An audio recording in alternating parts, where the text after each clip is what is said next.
All right, so we're going to see if we can finish the Exam 3 review questions this way. And again, I thank all of you who were there this morning for your patience with my connection problems. So I was asked to do problem number 1 here. And this is a sketch a graph based on a description. Let's just go ahead and take a look at what we got. I'm going to start a graph actually.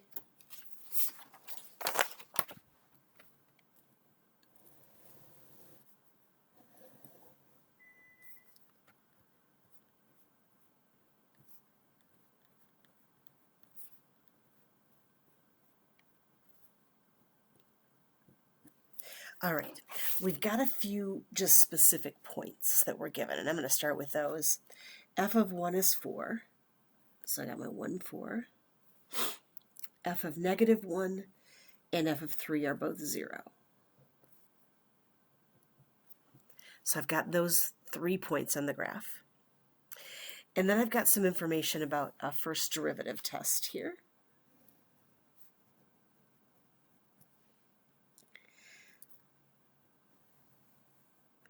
It looks like plus and minus 1 and 3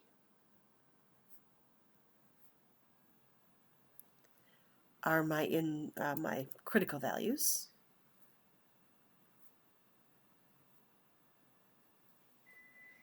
And I know the derivative is positive between negative 1 and 1, and then negative everywhere else.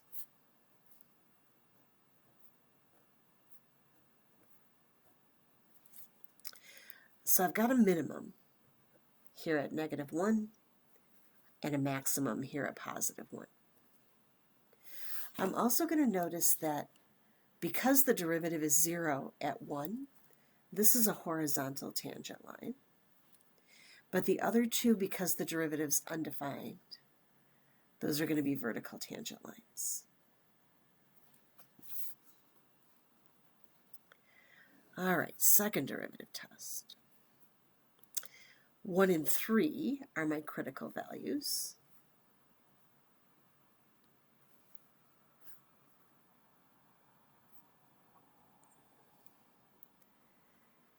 And let's see here.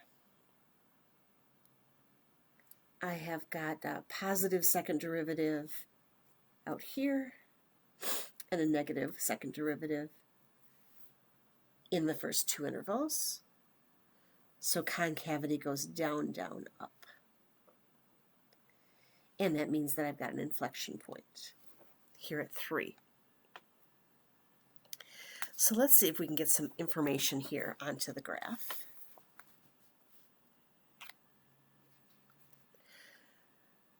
I would like to start out decreasing and concave down.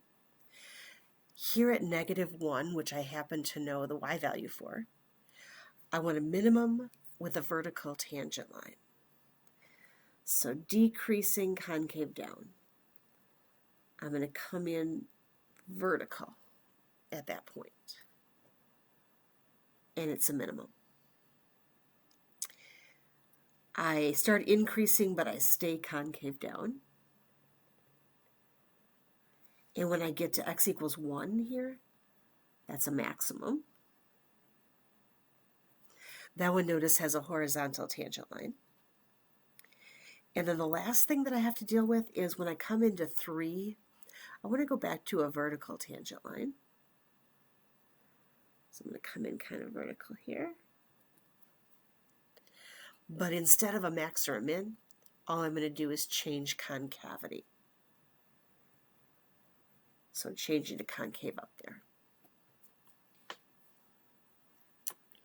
And that graph would satisfy all of the conditions.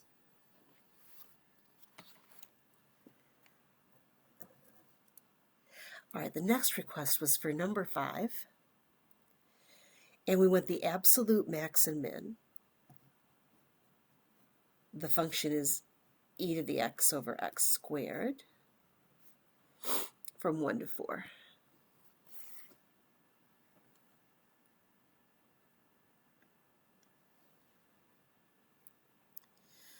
All right, so I know I need critical values, and I only want the critical values that lie between those 2 points, but I am going to go ahead and do my derivative. F is e to the x, quotient rule here. G is x squared. So f prime is e to the x, and g prime is 2x.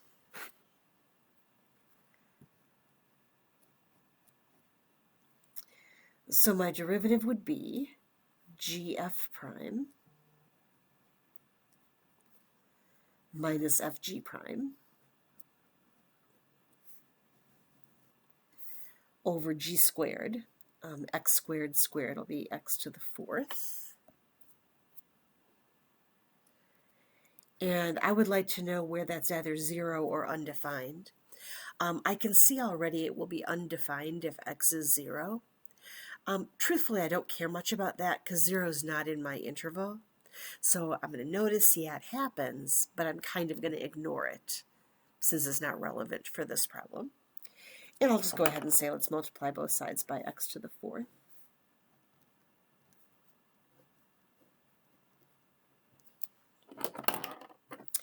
And that will then divide out so that my left-hand side is x squared e to the x minus 2x e to the x.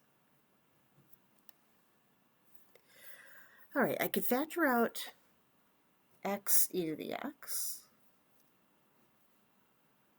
which is going to leave me x minus 2. And so I get x equals 0 again. E to the x equals 0. And x minus 2 equals 0. X equals 0 works, but it's not in the interval. E to the x equals 0, we've seen this one a couple times. That one doesn't give us anything.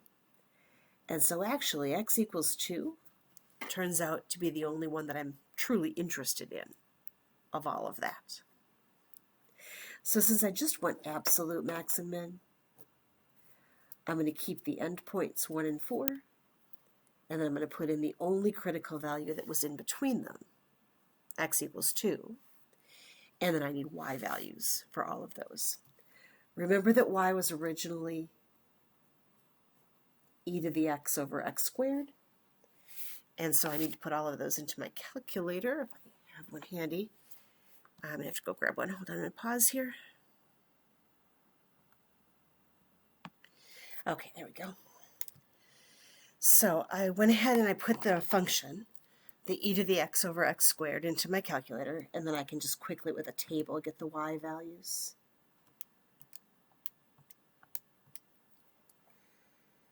About 2.72, 1.85, and 3.41.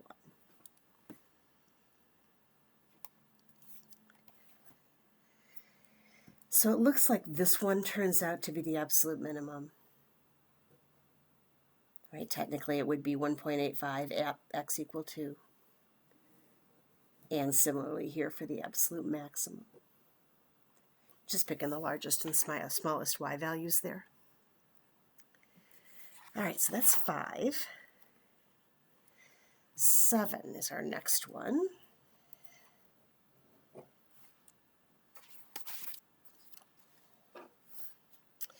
So Farmer Jones has to build a fence to enclose 1,200 square meter rectangular area, A, B, C, D.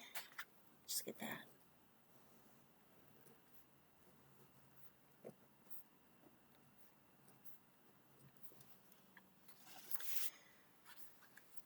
Fencing is $3 a meter, but Farmer Smith is going to pay half of the cost of fencing CD. So I'm just going to make a note to myself. That one's only half the cost.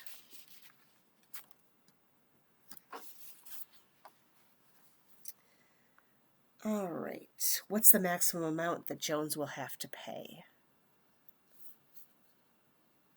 So my objective function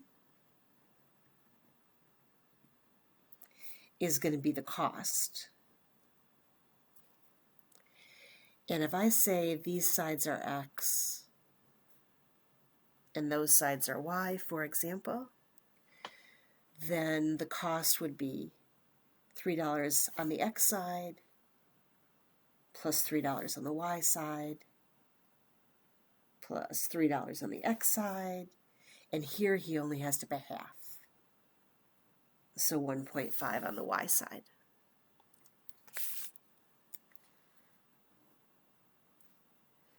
So that would be 6x plus 4.5y.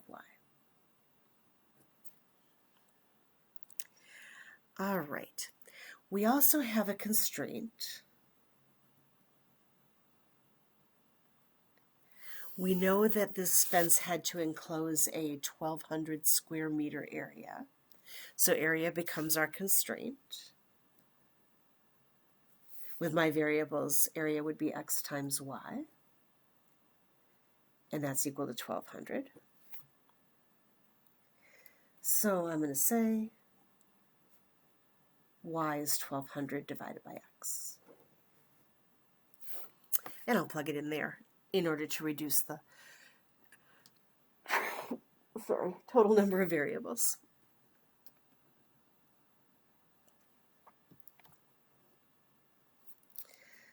So I have 6x plus 4.5 times 1,200 over x, or 6x plus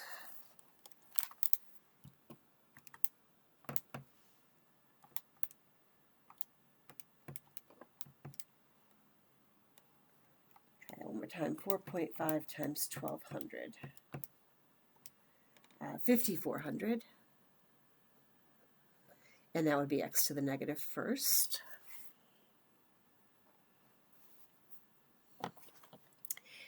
And that looks like a perfectly good equation that I can do a first derivative test on. So c prime is going to be 6 minus 5,400 x to the negative 2.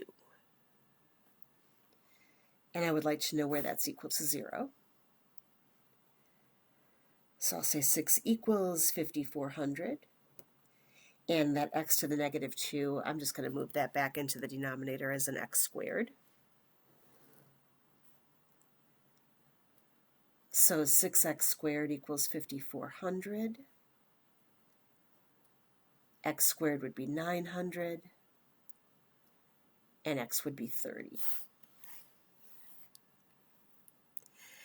If x is 30, y is 1,200 divided by 30, which is going to give me 40. And so my dimensions would be 30 by 40.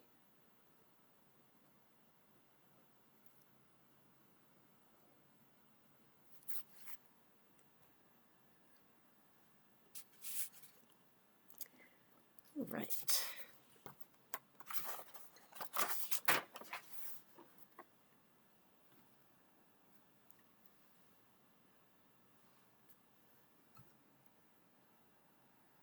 So that was 7.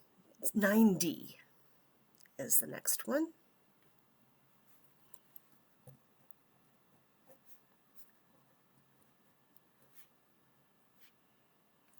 And we have a function to graph.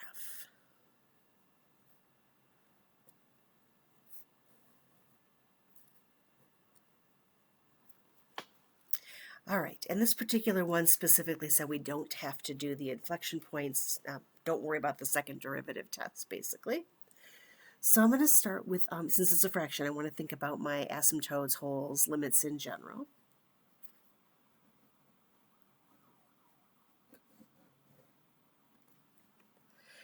And I'm going to first of all say that at x equals 3, this would be undefined.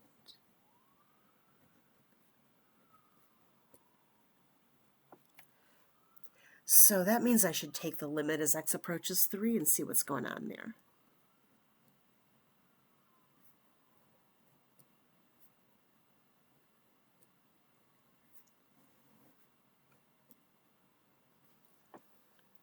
All right, if I try to plug 3 into the numerator,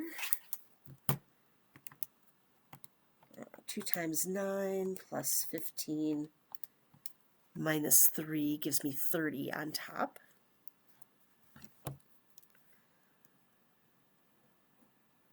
and 0 on the bottom. And so I know that that's going to be an infinite limit. It's not an indeterminate form, right? This is an infinite limit.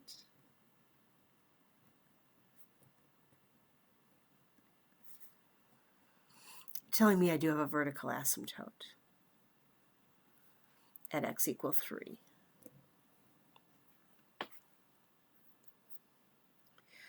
All right. Noting that the numerator has power exactly 1 more than the denominator, instead of looking for a horizontal asymptote, I should be looking for a slant asymptote this time.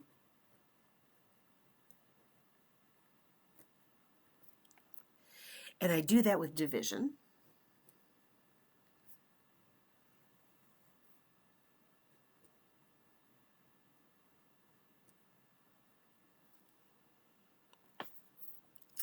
So let's see, 2x squared divided by x. It's 2x to the first. And when I multiply, I get 2x squared minus 6x. I'm subtracting, which makes that negative and that positive. So I have an 11x, and then bring down the minus 3. 11x divided by x would give me plus 11. And multiplying again gives me 11x minus 33. Subtracting that negative, that positive, gives me a remainder of 30. Now the remainder, since it's really still over the divisor, is going to go to 0. And the quotient is really my slant asymptote here. So my slant asymptote, y equals 2x plus 11.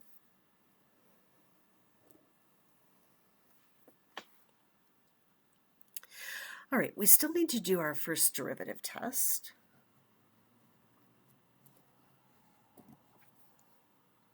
So looking at this, it would be a quotient rule.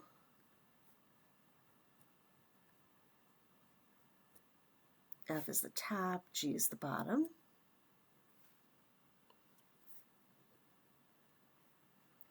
So f prime is 4x plus 5, and g prime is 1. So I have gf prime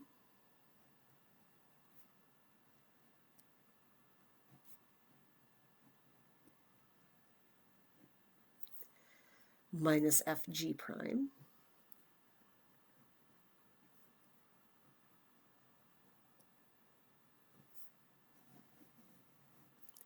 over g squared.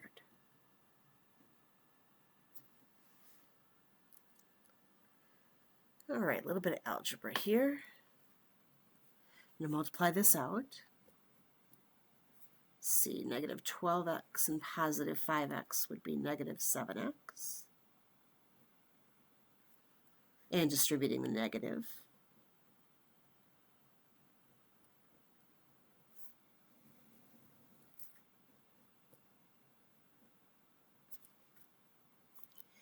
Is going to give me 2x squared minus 12x minus 12.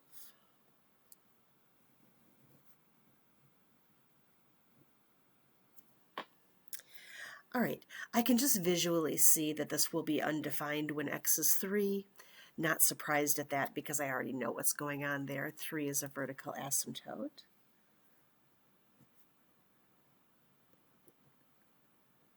But I should still put it on my number line.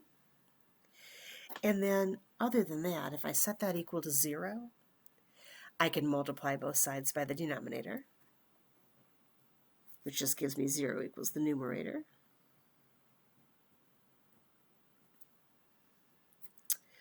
Let's factor a 2 out of that.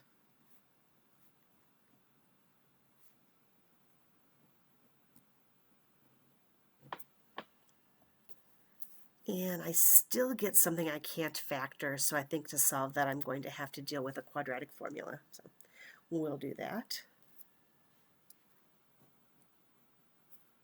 Let's see, I'll get 6 plus or minus the square root of b squared would be 36 minus 4 times 1 times negative 6 over 2 times 1.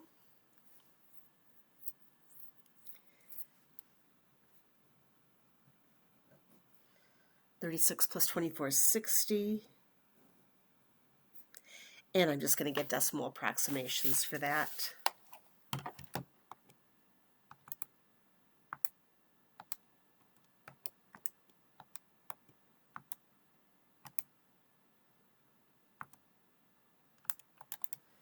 It's about 6.87,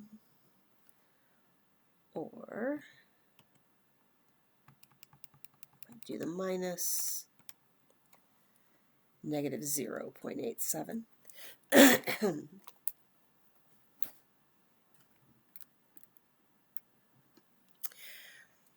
So as far as my first derivative test,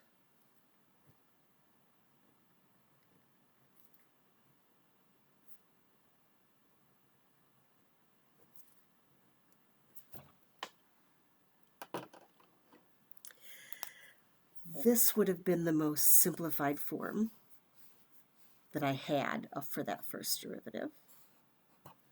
So that's what I'm going to plug my test values in. And I'm going to go with -1,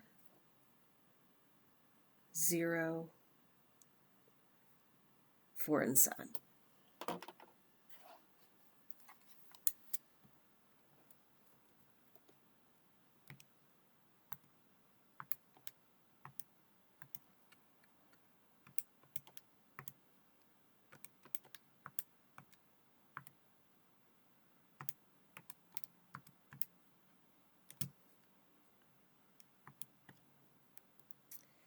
All right, -1, 0, 4, and 7. And it looks like positive, negative, negative, positive.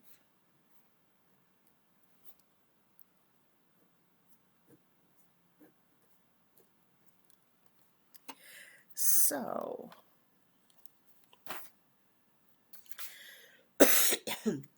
I would have a max here. This one we know is a vertical asymptote already, and a minimum there.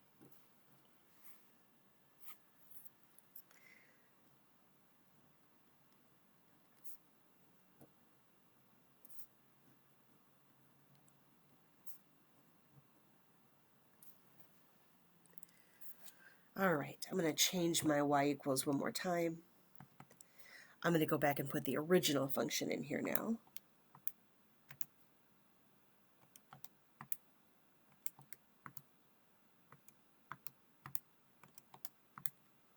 And that way I can get y values for those.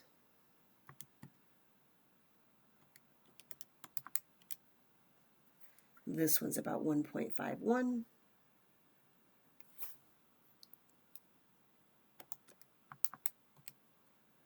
And this one's about 32.49.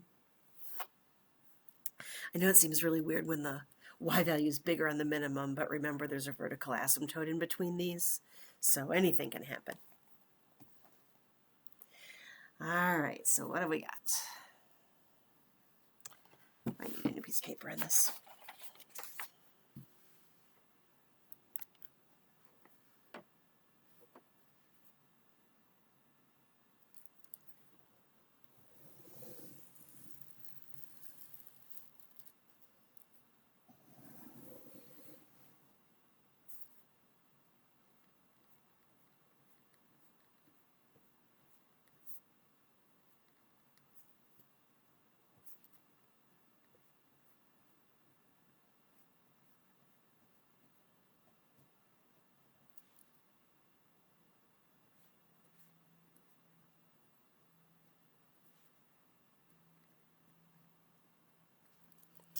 Okay, looking at what I've got here, fairly large numbers. Let's see. Maybe have to go by tens.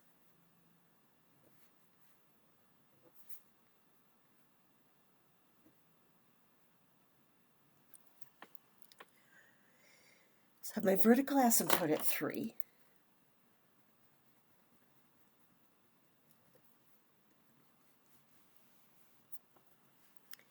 And then I've got that slant asymptote, y equals 2x plus 11. So a y-intercept of 11. And then, let's see, it's just going to have a slope of 2. That's going to be hard to draw here. Let's see, if I went up 10 and over 5, that would do it. So about like that.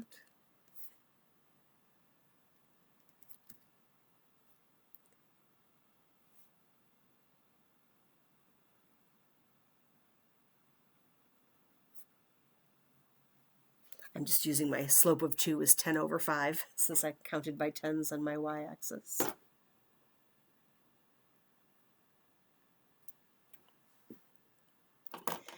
All right, I've got my max at negative 0.87, 1.51, so approximately there.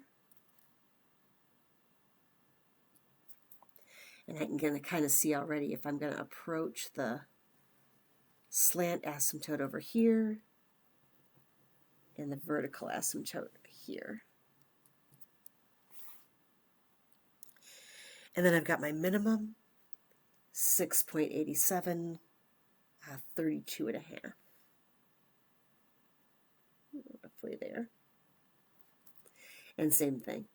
I'm going to approach the slant asymptote here and the vertical asymptote here.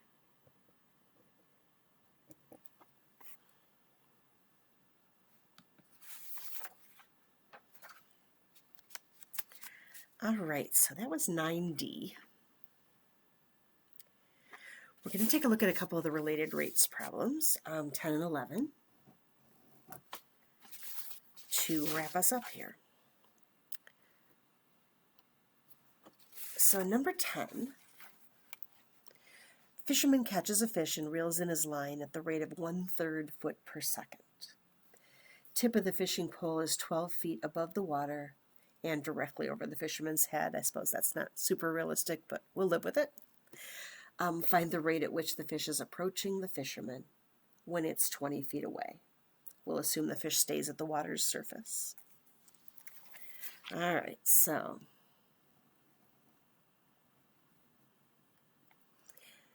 here's my fishing pole, and I know that the fishing pole, the tip is 12 feet above the water, so that's 12 all the time. And then I've got the fish line here, catching a little fish. I don't know the length of the line that's going to change because he's reeling it in, so I'll call that L. And of course the fish is going to come towards him, so this distance is going to change as well. And I will call that X. I'm not told anything or asked anything about the angle, so I won't bother trying to draw the angle on this or label the angle. And let's see, in a rates problem, it's all about what do we know, what's unknown, and when.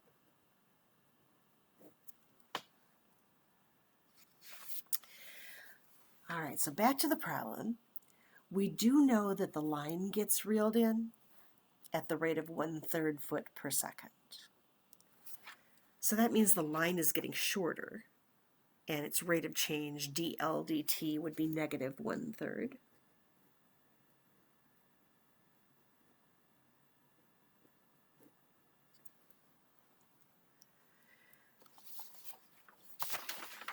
We're asked to find the rate that the fish approaches. So the fish is approaching here, dx dt. When that fish is 20 feet away, so when x is 20.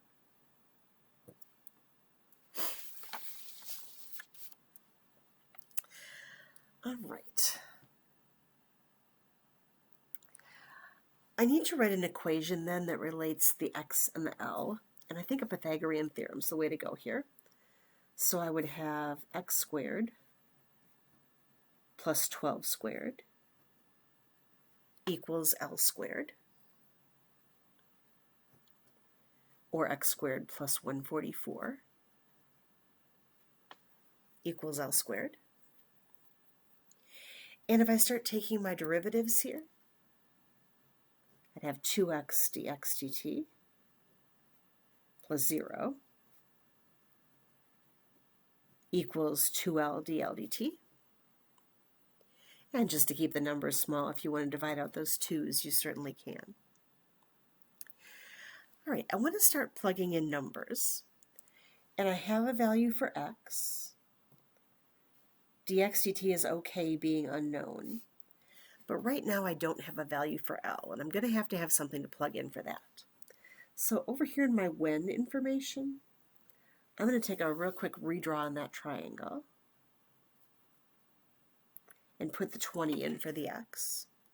And that way I can actually solve for a value of L to plug into my equation.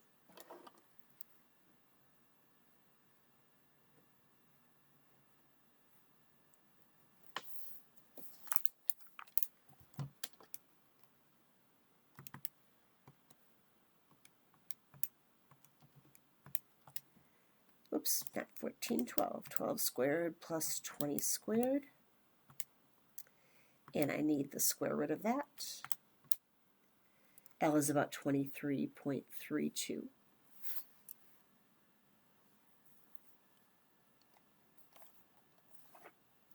So let's put it all in. 20 for x. Trying to figure out dx dt. 23.32 for L. And negative 1/3 for dl dt. And if I just divide by 20 and plug it all in my calculator, I should get my dx dt.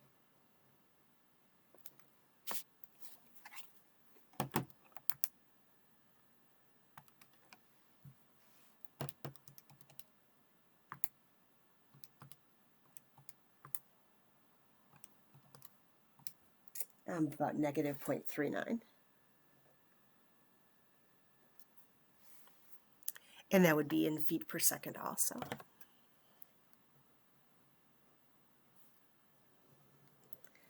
It's negative since the fish is approaching. It makes sense that dx dt would be getting smaller. X is getting smaller, rather, so dx dt is negative.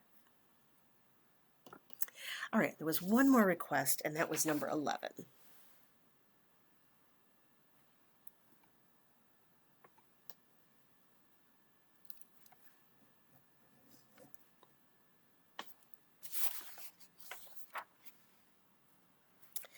So water is going into an inverted conical tank at the rate of 2 cubic feet per minute. Notice that cubic feet there is sort of a volume indicator, right? Radius of the top of the tank is 4, and the height is 6. Determine how quickly the water level is rising when the water in the tank is 2 feet deep.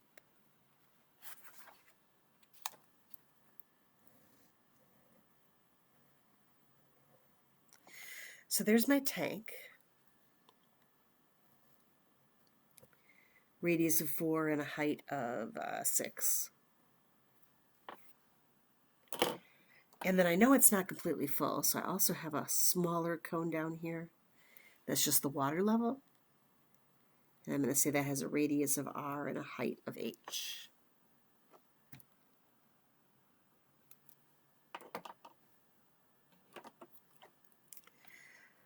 All right, known, unknown, and when.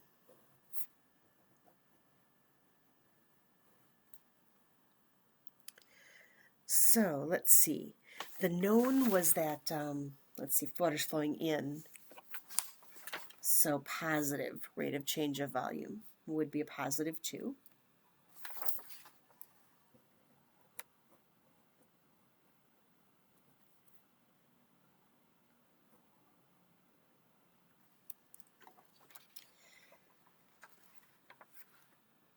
We want to know how quickly the water level is rising, so we want to know dH dt when h is 2.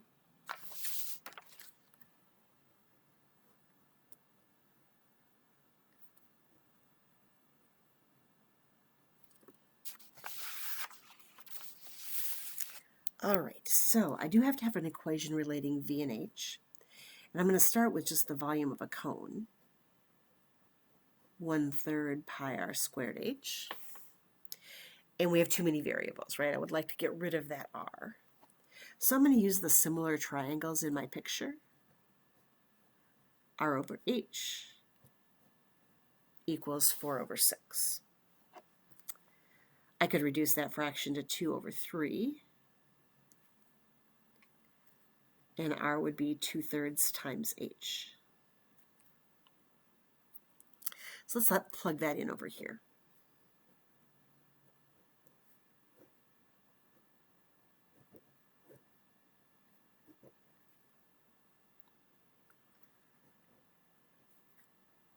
So that'd be 1/3 pi times 4/9 h squared times h, or 4/27 pi times h cubed. All right, I'm ready to do my implicit derivatives.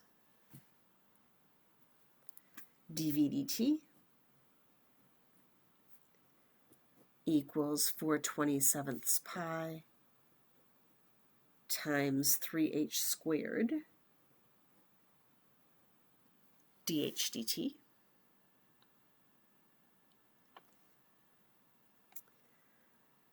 Let's see, I can start plugging stuff in here. dv dt is 2.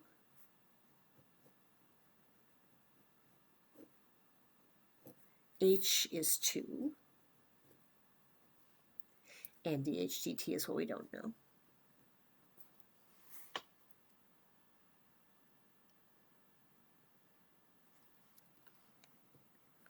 So let's see, that would be 4 times 3 times 4. 12 times 4 would be 48 pi over 27 times dh dt. So 2 times 27 over 48 pi is going to be dh dt.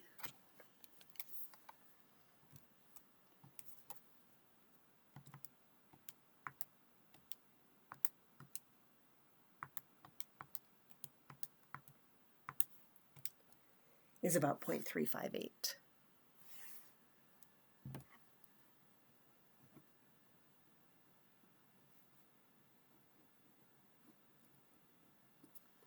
And let's see, that would be feet per minute.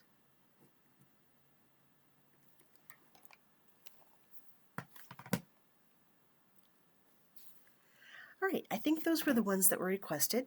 If you do have any others, by all means, let me know. Again, I'm so sorry that I was having so much trouble with my connection this morning, but hopefully this will help. I'll get this posted and get the test set up for you, and I'll see you hopefully on Wednesday.